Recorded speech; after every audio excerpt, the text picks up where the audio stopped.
Well, welcome to Retire Repurpose. Today, Ben Taatjes tackles a critical but often overlooked aspect of retirement: desire.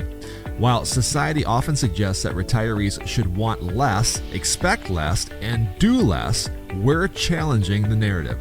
Your capacity for impact and purpose shouldn't diminish with retirement. It should actually grow. Join us as we explore how to protect and increase your desire for more, even as the world suggests it's time to want less. Enjoy this episode. Well, welcome back to Retire Repurposed. I'm your co-host, Jared Sebesta, joining you on another episode. So glad that you're joining us here today. We've got a really interesting concept and title and subject that we're going to tackle here today, your desire. Your yearning for more in retirement. And if you are missing that desire for more, how can you awaken that desire? That's what we're going to talk about here today. And it stems back to how we think and really kind of some of the things that society puts on you. And when I say you, I'm talking to retirees and some of the things that you believe. So I hope that you're ready for our conversation today. If you are new to the show, we have new listeners all the time. We're getting on new platforms all the time. So if you are new to the show, we sure appreciate that. And if you have any inkling for more out of your retirement rather than just a financial plan, you've come to the right place. This is where life and retirement intersect. Just a quick reminder, we just got done doing a 2-part series on decision making. Whether you retire or don't retire or switch jobs or move to part-time, there's a lot of major decisions that have to get made at your specific age group. So if you are facing some of those major life decisions like retirement, I encourage you to go back and listen to the last 2 episodes. We broke down a 10-step framework on how to make major life decisions. This is the same framework that was developed back in the 1950s. NASA uses this framework. So, if it's good enough for NASA, it's probably good enough for us to use as well. So if you are facing a major life decision like retirement, I encourage you to go back and check out those last 2 episodes as well. Ben Taatjes joins me on the show now. And Ben, we're going to talk about your desire. And I remember as we closed out this last, kind of 2-part series, you were talking about how you see the future of humanity. It's about the younger generations and they are the up and comers, but it's really the younger generations being mentored by these older generations. And so many times, Ben, I know that you have a heart for this. You don't see that. You don't see that happening and getting played out as much as you wish. Let's talk about that for a second. What's going on there? Why is that happening? Yeah, I say it, Jared, because I've witnessed people who I know have it in them, and I know it's in there to. And I'm not just saying volunteer. It's not just you should be volunteering. I think a lot of people do great things volunteering. I think it's mentoring. It's deeper than that, where you see people, and I get the benefit of this because I'm a young person, relatively, my mid 40s, and I get to meet with these individuals in their 60s, 70s, sometimes 80s, and I listen to what they say.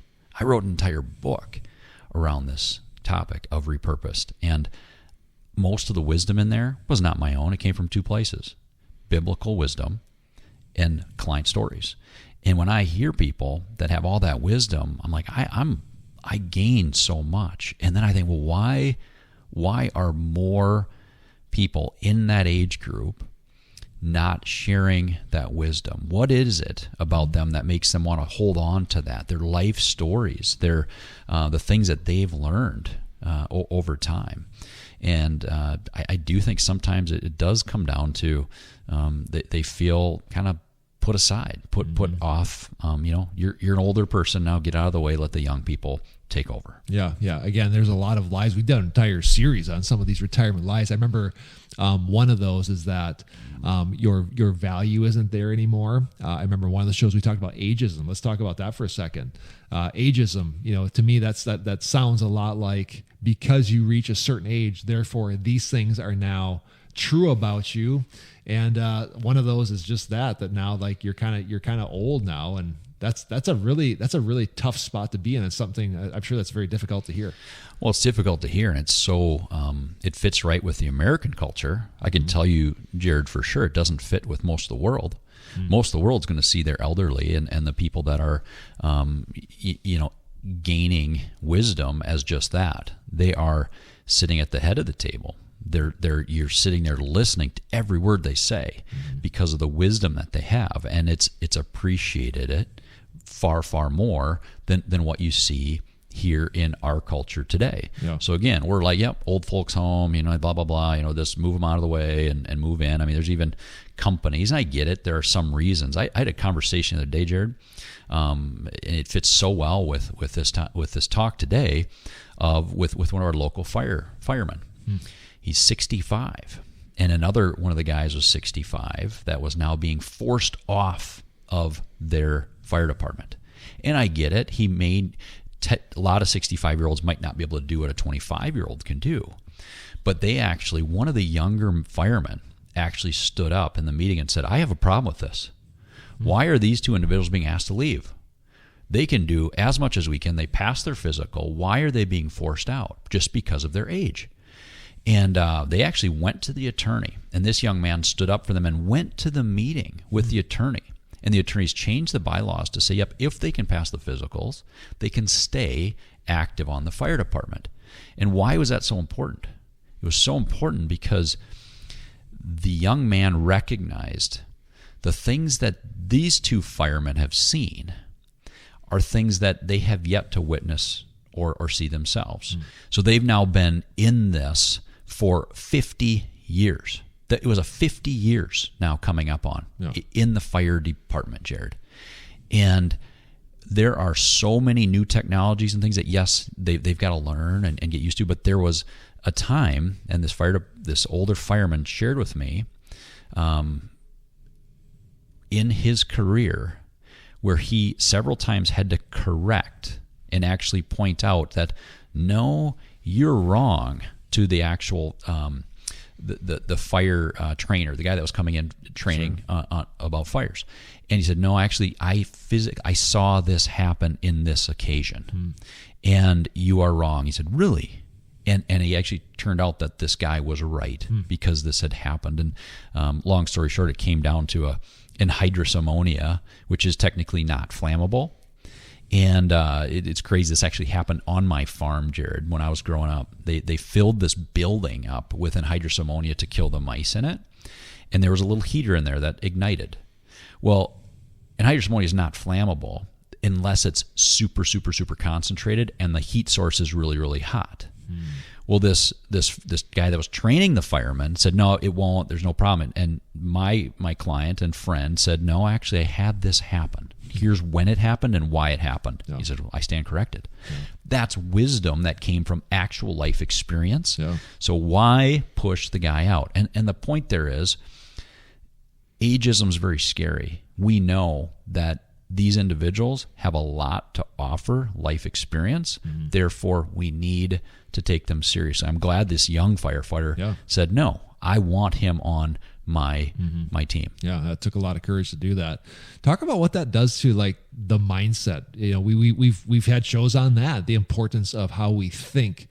Talk about how detrimental that is to be kind of, I don't even say bombarded with it by society for a retiree. Again, we are not of retirement age, but you deal a lot with people who are, and talk about how that affects their psyche and the way that they think about even themselves. Well, Jared, we know that your behavior is going to come out of your beliefs. Okay, so I was just actually looking at a diagram of this, and if you look at like an iceberg, okay, an iceberg's going to show 20% of it, maybe. Yeah, 20% maybe above the water. The mass and actually the iceberg is below the water. So if you think about the below the water is your beliefs, like that's what that's the biggest part of you. It's going to impact that top behavior in a big way, and it's really hard to change. Right? So you believe things over time, your behavior is going to follow that.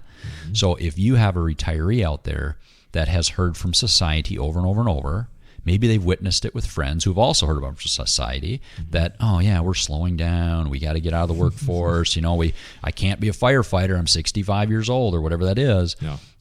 They're going to start to believe it. Yeah. The belief comes, or the belief drives the behavior. Yeah. And I think that's one of the scariest things is we keep telling retirees that they can't, that they shouldn't. Yeah. And really, I think they can and they should. Yeah. There's a saying out there. There's a number of them, but one is actually tied back to a proverb. But it's basically, as a man thinketh, thou it shall be. Yeah. Right. So like, like whatever it is you believe, it's true. You know what I mean? Like it will be true. You've talked about this before, where the biggest thing that affects retirees isn't actually getting older. It's that effect of retirement and what it does to their minds, and then how that gets played out in their lives. Talk about that for a second. What I've said is that aging has more to do with the act of retirement than actually getting a year older. So that those years when somebody does make the decision to retire and they move out of the workforce, if they're retiring only to do very little for others, and they're losing their meaningful impact, they're losing the meaningful work and all the other things that we always talk about, they will age quicker, more because of their lifestyle and what they've done and how they think about themselves, how they kind of lose the desire, right? All the things that are so important, that will have way more to them actually getting older than just getting 1 year older, if that makes sense. That year, or those couple of years when they've made the decision, they age because of the retirement decision and their mindset, more so than the fact that they're not 65 anymore, that they're 66 or 67. Yeah. And the opposite is true. I've seen people like get in environments where it's a younger vibe and there's more growth and there's people who are thriving, and then all of a sudden, bam, like they start kind of like having those types of results in their life as well. It's interesting how that plays out. You mentioned, a really important word. We're going to talk about that today, the desire. That desire is so important, and that desire is kind of stemmed from how we think. Talk about how important the desire for more, because again, we would attest to this. We've been doing hundreds of shows about this. You are destined for growth. Retirement should be about growth.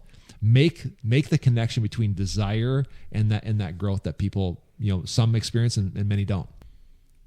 Jared, we've been talking about this for years, right? This idea of becoming repurposed. You can't come up with something new and a new purpose without having the desire to do that, the desire to grow. So there's certainly a connection there. I look at so many clients that we've worked with over the years, and as you see them kind of buy into this false narrative of what retirement should look like, slower, status quo, tired, it's even in the word retired, right? Yeah. They start to believe it, and then they lose the desire, and that impacts how they grow. Yeah. The desire is so important. It seems like that is like the bridge. If I can, and this doesn't apply to retirees, certainly, but like if I identify people that want change, they want more, because again, we could even take a second to talk about this. Like retirement should be this time where there's completeness, fullness, growth, right? What is the missing link between somebody who wants more, but somebody who really wants more and actually goes and gets it? And that's the desire. It seems like this is kind of that missing link and missing catalyst. Are you able to kind of see that? Can you see people that are hungry? Because I think desire and hunger and yearning are kind of the same. Can you sense that when people come into your office, people that are really hungry for it, and others that, boy, this is going to be kind of an uphill battle? Yeah, you can see that. So some people are just are okay with that, and I think there are people that are going to come into retirement and are okay with how the world has described it. And I think there's degrees, right, of people that are going to do retirement really, really extremely well, and some that are, what does a great retirement mean to you? It might be a different thing to me. What I caution people is they're probably destined for more. They're probably, God didn't call them on this earth to just at 65 stop their impact. So be open to that, whatever it is. So if I see somebody, it's like, it's retirement and that's kind of the end. It's like, well, no, we need to re-energize, get that desire back to help them see that they can grow, and they can have both. They can have this wonderful season of rest, relaxation, enjoyment, but they need to tie it together with some growth and some desire for growth and wanting more, because guess what? You're not going to enjoy the time off if there's nothing that you're taking time off from, if that makes sense. Yeah, 100%. The way that I almost kind of, I'm able to kind of picture this in my mind. So don't get caught up in the words I'm saying, but just kind of work through this mental exercise. Like I feel that like your soul, like, you know, kind of who you are in your being, right? Like we're spiritual beings having a physical experience here, right? But it's like that thing inside of me that truly is spiritual, that God created, right? Like that's connected to him. Like that thing wants to grow. And I think that like the natural progression of that is growth. I talk about this when I go and speak. I don't know if you've heard me tell this story, but like if I go do a talk, I will show a picture of this tree stump that's in my pasture. Have you heard the story? I have not. Okay, so like the very first tree I ever cut down when I bought my hobby farm 5 years ago, I didn't take the stump out. And every year, like this stump just relentlessly grows. Like I have to multiple times per year, like go and like knock down the saplings. It's always just covered in weeds and growth. I mean, I have tried to kill this thing. I have cut holes in it. I've dumped diesel fuel on it. I've set it on fire no less than 3 times. It just relentlessly grows. And so I try to make the parallel, people, that's actually you. Like your baseline is to grow and flourish and expand. And it's kind of bad news here. I don't want to like pull an Ullman on us, but like, this is like, we're the only species that doesn't fully fulfill that every time. Like plants and animals will always do that. If a tree has the genetics to grow a certain height, it will if given the environment, right? Like a caterpillar becomes a butterfly every single time if given the environment. So like we're the only species that doesn't fulfill that, even though in our DNA at the spiritual level, it's growth and expansion. So what is the missing link? Well, Jared, as you're talking, it's this sin.